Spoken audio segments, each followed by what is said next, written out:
வாங்க மசால் வடை எப்படி பண்ணுறது பார்த்துடலாம். 200 கடலைப்பருப்பு எடுத்திருக்கேன். 2 ஹவர் ஊற வச்சா போதும். ஊற வச்ச பருப்பை நல்லா கழுவி மிக்ஸி ஜாரில் போட்டு இந்த மாதிரி குறைக்கொன்னு அரைச்சி எடுத்துக்கணும். ஒரு 4 ஸ்பூன் ஊற வச்ச கடலைப்பருப்பு எடுத்து வச்சுருக்கேன். அதையும் இந்த மாவில் போட்டுக்கலாம்.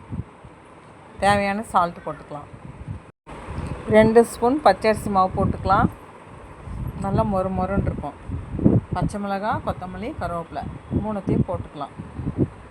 எல்லாமே பொடிசாக நறுக்கிக்கணும். 2 வெங்காயம் பொடிசாக நறுக்கி வச்சுருக்கேன். நறுக்கின வெங்காயத்தையும் இதில் போட்டுக்கலாம். இப்போ மாவு நல்லா மிக்ஸ் பண்ணிக்கலாம். நல்லா இந்த அளவுக்கு மிக்ஸ் பண்ணால் போதும். தண்ணியை ஊற்றக்கூடாது, கட்டியாக இருக்கணும் மாவு. இப்போ ஸ்டவ் ஆன் பண்ணிக்கலாம். கடாயில் எண்ணெய் ஊற்றிக்கலாம். எண்ணெய் நல்லா காயட்டும். இது எண்ணெய் நல்லா காயட்டும். வடையை வந்து இப்போ தட்டி போட்டுக்கலாம். மைக்கா கவரில் தட்டிக்கலாம், பால் கவரில். அப்படி இல்லைனாக்கா வாழையில் தட்டிக்கலாம். நான் வந்து கையில் தான் தட்டி போடுறேன்.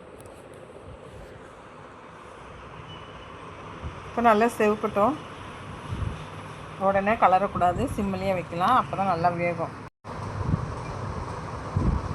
இப்போ செவந்து வருது, அப்படியே திருப்பி விட்டுக்கலாம்.